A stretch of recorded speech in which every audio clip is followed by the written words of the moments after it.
Hi, everybody. This is Silvio Canto in Dallas, Texas on Thursday, May the 26th. And welcome to our commentary. I got to wish my son, my number one son, a happy birthday today. Not going to tell you how old he is. I'll let you guess it. But he was born in 1987, so you can do the calculation yourself. But my son, number one son, as I like to call him, very successful young man, expecting a baby here in the next 30 days. Again, born in 1987 on this day, so you can do the calculation when you take out your calculator.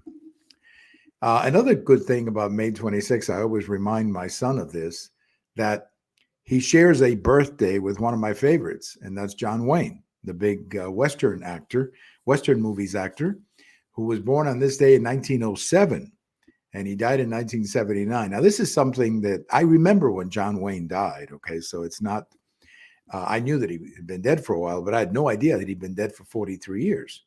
I had no idea that he died in 1979, though, that it had been that long ago since John Wayne passed away. And I remember, in fact, the day that the story broke, apparently he died of cancer or something like that. So John Wayne, born on this day in 1907, Mr. Cowboy, probably the most successful cowboy, I would think, of all those great Western movies of yesteryear. My favorite movie by John Wayne continues to be The Shootist, which ironically was his last movie.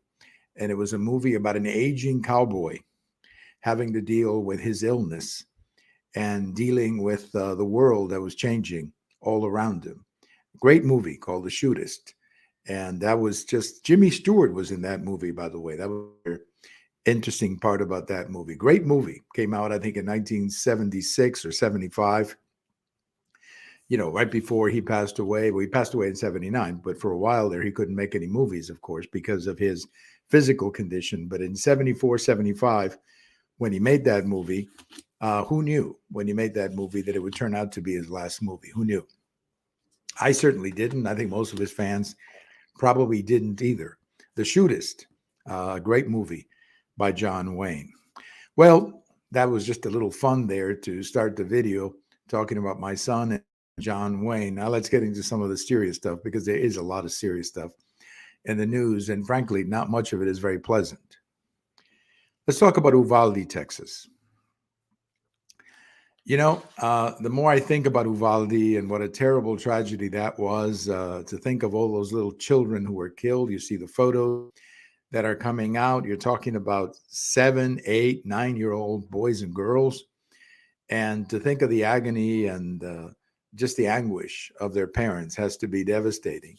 And, it's hard for me to digest it all, because the idea of a man killing a bunch of little children is something that I guess people like me cannot possibly understand. But he did it.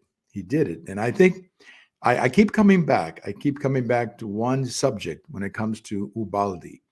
And it's the same conclusion, whether it's Uvalde, Texas, whether it's Buffalo, New York, whether it's Parkland, Florida, a few years ago. And it seems to me that in all of those situations, there was a failure of the local government to do its thing. And the most important role of government, there's certainly one of the most important, is to protect the citizens. That is one of the most important roles of government.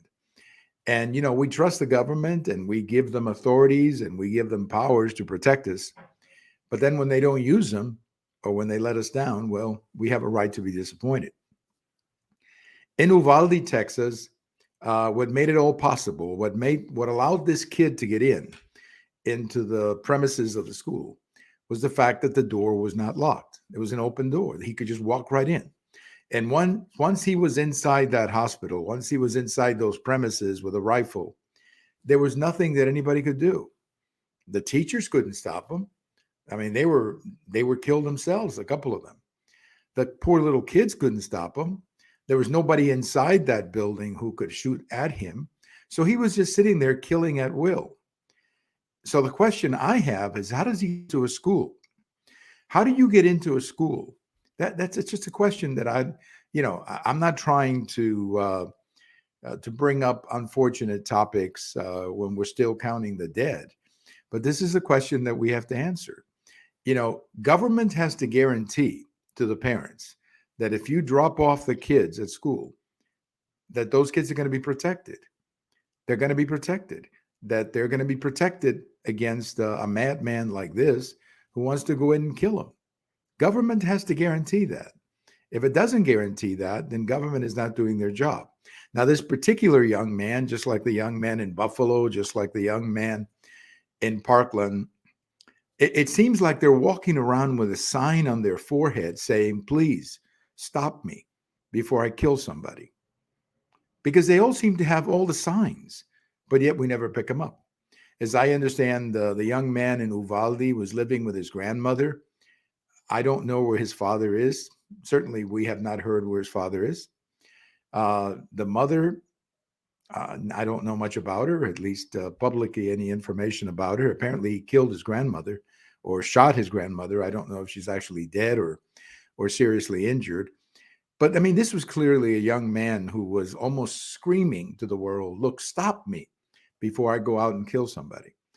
And so there was a failure here of not just the school district in protecting the schools, but also of parents in not keeping up with their children. I mean, you have a responsibility as a parent to take care of your children, to make sure that, if they're walking around with a sign that says, I want to kill people, you do something about it. You call the police, you get them counseling, whatever. Apparently, in this case, just like in Buffalo, there was no evidence of that on the part of the parents, or whether it was Parkland in Florida and all the other terrible incidents that we've had. So there's no question in my mind. Obviously, when something like this happened, a bunch of people run on TV and they say, we have to pass a new law. We need this law. And I always laugh when I hear that, because none of the things they want to pass would have stopped what happened in Uvalde. Because what happened in Uvalde, I think, was pretty obvious. The school was not protected. So if the school is not protected, somebody's going to walk in. Now, I'm not knocking the police. I don't know enough about the police and their situation at this moment to say that they were doing the right thing or not. I'm going to pass judgment on that later when I have more information. But if a young man can get into a school and start shooting, that's a failure. That's a failure of security. And I hope that Governor Abbott, either by executive order or by calling the legislature in, somehow we pass a law that says every school has to have certain standards of security. And one of them has to be that there's only one door to enter the school during the school day, and that's the front door. That all the doors on the side of the school have got to be locked up. And that I also think we need to seriously consider putting guards with guns at many of these schools, at least in the short time, while many of these parents are trying to bring their kids back to school. But big failure here, it seems to me, on the part of government to protect our schools. Now, one of the other things too that happens when you hear about an incident like this is that all of these people start saying about the rash of school shootings, how, we're having all these school shootings and we have all these school shootings. There's a great article that came out today at Powerline. Powerline is one of my favorite websites. And there's 3 attorneys in Minneapolis who write in that website. And they just wrote an article today talking about the fact that we've had 14 shootings like this in 22 years. So there is no rash of school shootings. There are school shootings. Nobody's denying that. But to say that there's a rash of school shootings is completely wrong. And in all of these, whenever there's a school shooting and you really look, behind the situation, what you see is there's always a troubled young man with a difficult past, with a difficult family life, who's the one who goes out and does this. And that's what we got to be checking out. And the parents are going to have to pay more attention. The school districts are going to have to pay more attention. And we're going to have to figure out how the police and the schools work together to bring out these problems.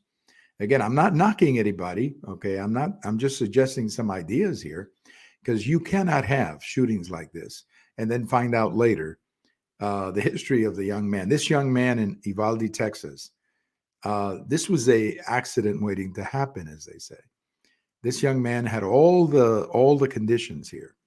of a problem like this waiting to happen, just like the one in Buffalo, just like the one in Parkland, just like the one in Sandy Hook a few years ago when a bunch of little children were killed. So we got to do a better job of monitoring these kids, and the parents are going to have to do a better job of raising their kids, because I think that's what the problem is. I really believe this is a lack of parenting. And these are parents who, for whatever reason, are not spending enough time with their kids or not teaching them the right things. When you go out and you kill a bunch of kids, you're obviously somebody who doesn't have any kind of moral standards. So you go out and you kill a bunch of people, and then you kill yourself, I guess, as happens in many of these incidents. So a very bad day here in Texas, very bad situation. And again, my sympathies and my prayers for all the families involved in this. This is not supposed to happen. As I said before, when you drop off your kids at school, they should be in school and they should be there protected. If they're not protected, that's a failure of government. That's not a failure of the parents or a failure of the schools. That's a failure of government for not doing its job. Again, tough day, but I thought I needed to to let you know how I feel about this. And I feel very angry about what's happened in Uvalde. Have a great day, everybody. We have a podcast with George Rodriguez coming up later today. And we're going to talk more about South Texas and Beto in Uvalde. What a joke that was. And we're going to talk a little bit about Texas 28, which is a very interesting race down in South Texas. So have a great day, everybody. This is Silvio Canto in Dallas, and we'll talk to you later.